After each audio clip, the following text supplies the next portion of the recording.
aywa jàngat ak Laye Cissé Chérif tey nag dafa mel ne local yi la ñuy waxtaanee ñu dëgmal ko atum 2021 est-ce que report na am ak yu ni mel.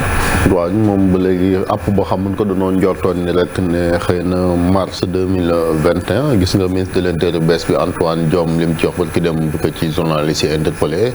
ne lu ni mel bu ni am comme dañ ko waxtaanee woon ci dialogue ba xëy na foofu la ni xoolaat nees def ba tënkee ko fa wala tamit ñu dem delluwaat assemblée nationale député yi indi ci dogal élection locale yi muy ñuy fàttali ni Ablaye mi ngi waroon a am ci juin 2019 donc waroon nañu renouveler kon mandat ñii di élu yi boobu léegi nekkoon ñoom ñi ngi exercer te xamugun kañ la exactement. tontu bi Chérif moo doy waar parce que bu fekkee dañuy reporter dara ne app bii la war a am dañuy jàpp ni dañuy def le tout pour mu am ci app boobu mais tontu ministre bi dafa jëm ci ni bu ñu koy reporter dañuy defaat nañu defoon c'est-à-dire dem ci loi ci assemblée nationale loolu xam nañu ko ne nous apprend absolument rien loolu xam nañu ni bu ñuy reporter faw ñu delluwaat loi bi ko fi teg ñu dindi ko li mu xàll yoon woowu kay moo tey xel ci ne kon doxuñu ci yoonu organiser élection yi parce que bu fekkoon ne ñu ngi ciy dox danaan waaw teg nañu jéego yi pour li nga xam ne reporté woon nañu ko bu àpp ba jotee ñu mën a pare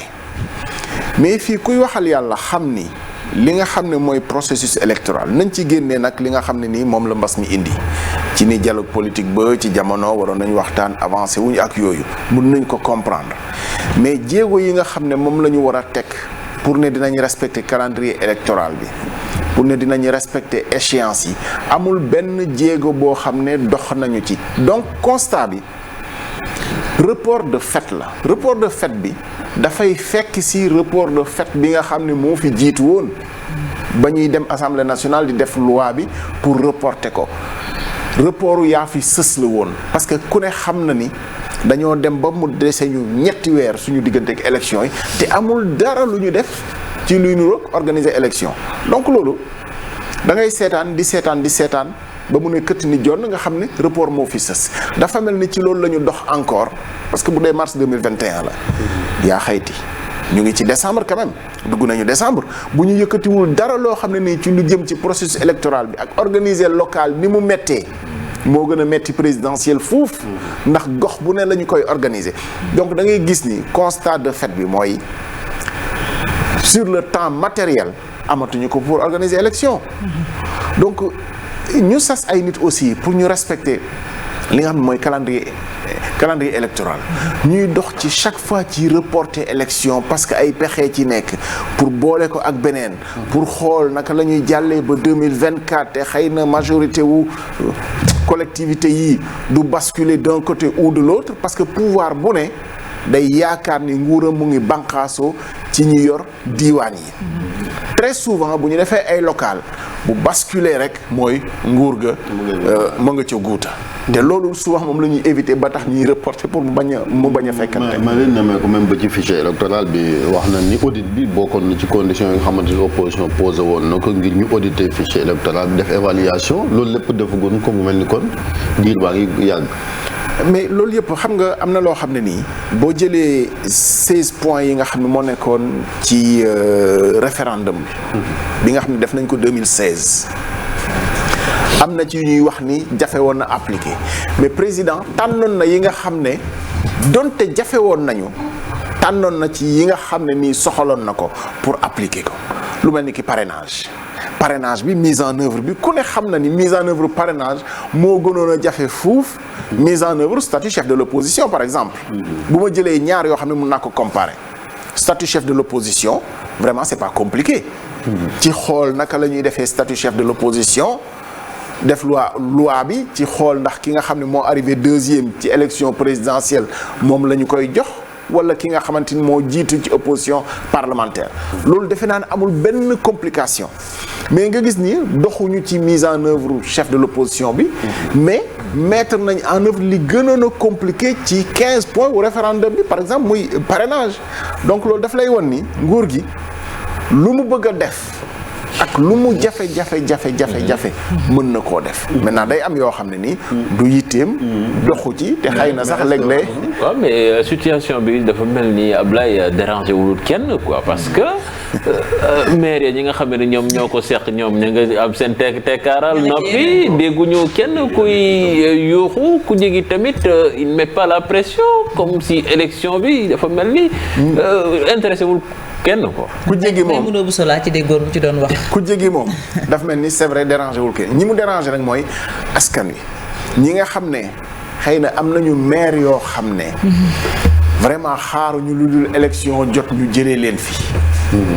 ci seen i gis-gis ci ni ñu yoree seen i diiwaan ñooñu vraiment bañ a organiser élection lu diis la ci ñoom. parce que dénk nit ba ñëpp xam ni yorin yu mu sellul ba ngay xaaroo lu dul bés ñëwaat mu ñëw taxaw seen kanam ngeen ne ko ay la yéwén. lañ la dénkoon matale kooku boo ko nee waa ji moo fiy toogaat te xamuñu ci ban àpp kooku dina ko metti mais ku jéegi li tax mettiwu leen mooy kenn daa parewul. souvent nag loolu mooy problème bi majorité comme opposition kenn du pare parce que boo bëggee xaabaabal nguur gi pour ñu def élection yi te yow leer na la ni pare woo wala mu leer na ni yow sax bu ñu demee ci élection yi problème bi nguur gi dem pour defar ay listam pour tànn ay nitam yiy jiite yow problème bu ko nar a ëpp nga am parce que ca diiwaan ya am nga ñaari responsable yoo xam ne ku ne yaakaar na ni moom moo war a samp donc ñoom tamit dañuy jël temps pour régler problème yooyu donc da ngay gis ni kenn du xabtal sa morom pour ñu respecter calendrier électoral foofu la ko sax bu ñu demee ba cim réew acteurs politiques ñoom ñooy décider calendrier républicain bi alors que askan wi ñi nga xamante ne ñoom ñooy élus yi ci turu askan wi lan nekkee ci di siège ci conseil municipal yi wala départementaux yi. waaw fàttalikul sax Chérif réforme bi nga xam ne bëggoon nañ ko fay def d'ailleurs mu ngi ci circuit bi ba léegi ci ne léegi maire bi duñu ko élire ci li nga xam ne ni noonu lañ koy falee dañuy bëgg bu nit ñi di wote ñu xam kan la ñuy fal maire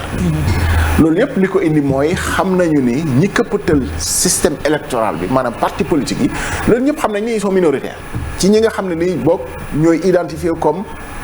adhérent parti politique. mais dañu jël otage système bi. mais dañu ko këppatal loolu kay dañu ko téye ci loxo te mënuñoo fexe mu rëcc ci leen parce que Sénégal fii dañoo jàpp ne engagement benn rek la mooy nga bokk ci parti. gis nga ko système bu mujj bii la ñu mujjee yaatal pour citoyens yi ak société civile ñu mën a bokk ci élection à travers le parrainage présidentiel bi nga ci élection président mais bu dul loolu citoyen bu amul cadre bu la boot mënoo woon bokk ci élection présidentielle loolu mooy indi ñu toll tey situation boo xam ne dafa mel ni day arranger ñëpp mais bu ma nee ñëpp mooy ñu seq kujje gi majorité comme opposition. yaa ngi wax mais tey jii report bi encore bu fekkee dañoo reporté local yi lan mooy conséquence yi ci yeneen échéance yi ndax législative yi ngi doon waaju ñëw 2024 mu war nekk élection présidentielle bu ñu reporté échéance locale yi day am impact ci yeneen rendez-vous. non ala kulli xaal bu ñu reporté local yi bu ñu ko reporté waatee. boole kook yeneen législative mooy jàmm ji parce que mënoo def élection ci intervalle 6 mois def ñaari élection majeure donc da ngay gis ni bu ñu ko reporté waatee rek teg nañ ko ci yu 2022 yi te loolu jege na tamit bu 2024 parce que loolu la nguur yu bëri di bañ am def élection surtout présidentielle nga dugg am majorité boo xam ne maîtriser woo ko li muy indi mooy souvent président bu faloo rek day dissoudre assemblée nationale parce que day wuti majorité wu boppam bu fekkee ni justement du président bi fi nekkoon moom moo faluwaat parce que boobu soo faloo supposons 2024 fekk def nañu ay législatives 2022 majorité bi fi nekk du majorité wu président bu bees bi falu ak fu mën di bokk faw day lijjanti ji majorité boppam parce que day yaakaar ni comme falu na am na doole bu koy may mu am assemblée nationale majorité pour mën a appliquer ay politique bu boobaa du mën a fal sax premier ministre donte premier ministre amul bu ñu koy delloo siwaat dañuy delluwaat ci réforme constitutionnelle wala ñu dugalaat ko ci référendum pour voter waat ko donc day yooyu yëpp mooy indi soo amul majorité doo ko mën a def souvent loolu mooy indi président bi falu te élection législative jiitu woon ko te diir bi sori pour dundinu parlement boobu mu dissoudre yooyu mu indi yeneen i blocage institutionnel. Mais on peut s'interroger sur la légalité des actes yi ñu posé comme mandat bi joxoon na depuis plus d'un an ñu nekk ñoom di exercer jël ay décisions. waaw mais acte légalité acte yooyu mooy indi ñuy dem assemblée nationale def loi xam nga boo xasee ba def loi rek daanaka légaliser nga li légalul parce que li njëkkul a légal mooy. ñu fal la ci mandat ne juróomi at la. ci coobare benn nit wala ci coobare ab gàngoor. ñuy prolonger di prolonger li gën a yenu maanaa sax mooy ñu ne comme mandat yi jeex na te ñoo fi teg suñu bopp. délégation spéciale. def ñëpp. ne mandat yi ñi ko yoroon jeex na suspendre nañ collectivité yi. ak ñi ko jiite ñëpp. sànq yaa ngi naan yaa ngi tudd askan wi mooy ñoom ñi nga xam ne ñoom ñooy fal ñii nga xam ne tey ñoom la ñuy wax mu li jëm ci wàllum local yi lan la leen mën a jural ma sànq yaa ngi wax nan la mën a jural askan wi le fait que ñu bañ a def ñu bañ ko def à temps et puis ñu nekk ci lënt boo xam ne seen bopp dara leeru ci. non déjà mooy yorin boo xam ne nii bu sellul ci ñi nga xam ne nii ñoom la ñu fal pour ñu yore alal réew mais souvent soo gisee ci période bi nga xam ne nii période morte lay doon diggante bi mandat bi jeexee ak bu ñu leen di prolonger ak yeneen ak lu bëri du fi xaj parce que nag mënoo ci prolongement wu 6 mois nga bëgg fee jël ay réformes majeures xam nga loolu du mën nekk te askan wi ay yitteem du xaar ñi nga xamante ni seen problème mooy ay centre de santé gis nga reportage bi ñu fi def démb ci dans les nu ñu koy waxati dans les îles du Saloum ba ci lal yu malade tëdd amuñu ko bu ñuy war a évacuer malade ñu naan bateau ambulance amul carburant waxuñu sax bateau bi nekk fi mais amul carburant ci yu mel noonu collectivités yi mënuñu ci dara boo amee donc situation bu mel noonu te ñi nga xam ne ñoo ŋànk collectivités yi ñoom gis nañu ni seen dund jeex na parce que seen mandat jeex na 6 mois yi leen fi teg ci yi ñu leen prolongé mais ñooñu du ñu def ay réformes majeures te loolu ci préoccupation am na benn maire sax bu ma ci ma soxla même les partenaires en termes de coopération décentralisée duñ jël risque sax di ñëw ci parce que amul kañ na am na kii moom dafa amoon yéene birigéb kii mais nee na toxal bi sax da cee lor ndax investir oo nañ koppar yu bëri di xaar ñoom ñëpp a lasé finalement situation mais loolu mooy situation wu kujje gi c'est-à-dire ñoom ñi nga xam ne ñoom ñoo ko seq loolu moo tax doo dégg kenn yuuxu aussi bien pouvoir comme opposition parce que souvent dafa leen di arrangé mais ñi ma arrangé wul rek mooy askan wi nga xamante ni moom la ñu war a jël ay préoccupations saafara ko te ñi nga xam ne ni ñoo ko yor yaakaar ni vraiment c'est-à-dire dañu jël otage li nga xam ne ni mooy outil institutionnel yi nga xam ne moom la ñu war a doxalee taxaw ci askan wi tey maire boo xamante ni nii xam nga ni nga yoree sellul te askan wi yàkkamti dem élection ba xëy na teg fi équipe bu bees ñu teg leen natt bu toll ni par force kii fi nekkoon moom moo fiy toog xam nga loolu aussi neexul ci côté bu mën di féete nag mën na féete ci opposition comme mën na féete ci pouvoir mën na doon sax koo xam ne bànqaasuwul fenn mais gis nga nit bu ñu la falee faluñu la pour ngay constater ay situation de statu quo bu ñu la falee dañ la fal pour calendrier bi nga fi fekk nga doxal ko ba mat sëkk mais dafa mel ni léegi c'est-à-dire di constater ay report élection dafa dem ba surtout local yi moom dañ ko waaye surtout local yi lan gis nga gën a nemmeeku ay toxal parce que ñoom bi ñu koy programme en 2009 xamoon na ni moo présidentiel yi même année la waroon nañoo xool nuñ koy organiser Chérif local yi remontel ba 84 local mosu fi tenir date ba nga xam ne moom lañ ko war a def normal amul vrai mosuñu ko tenir ci date bi nga xam ne ci lañ ko war a def mais vraiment c'est-à-dire xam nga aussi redevabilité publique jëmul rek ci ñu jox la dërëm nga rendre compte ni dërëm bi la dafa dem ba ci li nga xam ne nii moom nga yor di ko doxal ci wàllu agencement institutionnel ak yooyu mais boo demee ba mënu xool report élection même présidentielle ci Afrique fu ne dañ koy reporter pexe bu ne danañ ko def pour reporter léegi jóge nañ ci tëj ay opposants léegi fexe ba ña nga xam ne ñooy xëccoo ci kujje gi du ñu bokk la bu dul loolu reporter ba foo jekkee pour berte ña nga xam ne ni ñoom nga séqal xam nga loolu dafa doy waar ci dialogue bi nga xam ne nii ci la ñu war a defaree élection yi mais lan moo tere ba ñu génnee ci élection yi ñu xool li nga xam ne ni moom la ñu war a def mais ñu def ko ci teel mais dañuy exemple ku leen la dañu la mbas mi waaw mais xam nga li tax duñu leen mën a nangul loolu mooy lu jiitu loolu reporté nañ fi élection yi donc loolu mooy problème bi bu fekkoon ni benn yoon la mu dal la ñu ne d'accord xëy na situation réew mi moo ko waral ak yooyu te bu doon ay délégation spéciale ñoo fi nekk ñoom politiciens yi di leen xeex ban fixé date bi comme ñoo continuer di exercer moo tax ils ne disent rien. loolu daal moo fi nekk politiciens yi moom ni ñu tenir en otage système bi yor ko ci yor boo xamante ni nu mu leen neexee lañ koy doxalee loolu war na fee jeex te calendrier électoral c'est tellement important que nit ñu fal la nga xam ni diir ba jeex na nga de mais loolu ñoom dañ ci war a sawar sax pour delluwaat ci askan wi yaakaar ni liggéeyal nañu leen pour ñu dénkaat leen mais boo yàkkamtiwul pour delluwaat ci nit ñi c'est parce que wóoluwoo sa bopp loolu rek la amul leneen comme li nga wax ñoo contrôler majorité collectivité yi moo tax ñoom it situation bi élection boo gis bu amee ay intermédiaires comme ay midterm ay Amérique fii suñu intermédiaire mooy local yi mais bascule la boo xam ne ni ci la ñuy mesurer ndax nguur ga ma nga yàng am déet boo demee local nga gis collectivité yu ci bari basculer nañu ci côté ña yorul nguur gi dañuy commencer tiit parce que dañuy gis ni doole ja dem na ci diiwaan yi ci ñi nga xamante ni ñu ngi xeex nguur gi te ku ne xam na fi élection fi ñu koy gagner très souvent mooy ci biir réew mi ci goxaat yi parce que souvent sax pouvoir du gagner mukk capital bi ak yooyu dëkk yu mag yi ci àll bi day dem def fa le plein de voix te bu ñuy wax élection locale aussi diiwaan yee tax ñuy wax plus de 570 et quelques collectivités locales xam nga ni enjeu bi c'est très très important en général fu mu basculer rek indicateur la pour wane ni nguur gi soit yang na wala gën naa am dëgër laay te souvent enjeu bi ci nga xam ne ñoo yor nguur gi mooy ci collectivités yi day bëri xëccoo c'est rare ñu mën a am benn candidat ci diiwaan fii diiwaan boo fi jël boo xalaatee nii rek diiwaan boo fi jël am na ñaari kàngam yoo xam ne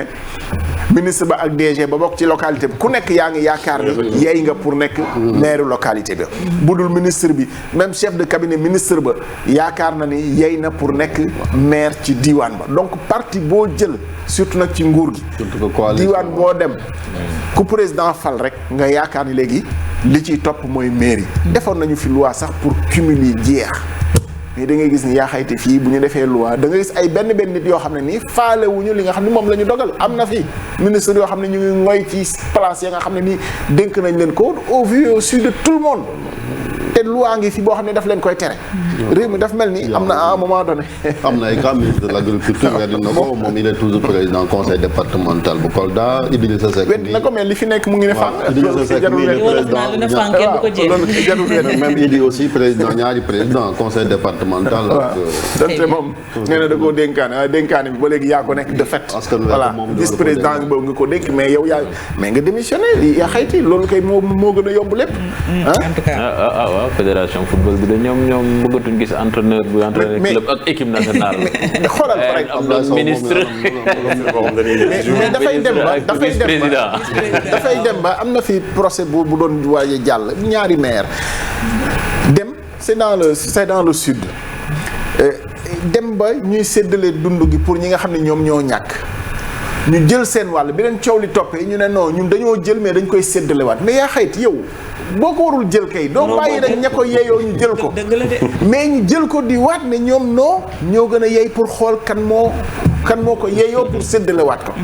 loolu moo nekk ci réew mi. mu ngi noonu am na solo Abdoulaye Cissé ñu jaajëfal ko bu baax a baax ci jàngat bi Mamadou Fall ñu dig la daje demain pour la dernière de la semaine. incha allah Fati demain incha allah. bonne journée kan laa Cissé. waaw mairie Mbour Abdoulaye Cissé. bu mu jeexal. toog ko xam naa kenn comprendre. comme kenn du mës a comprendre kon Fall bàyyi xel ci tokkos yi ni nga koy waxee bu baax a baax sunu Fall ara. Fall tokkos Fall ara Fall mécano Fall daal man Fall dama ko bëgg. non dama koy baal Fall la man. mooy sunu anti stress Fall la man. dama koy baal bàyyiwul kenn Modou Fall moo tax dañ koy sonal tout le temps laata ñuy dalal sunu invité ñu dem ci point corona Mamadou Moustapha Ndiaye lañ ci àndal.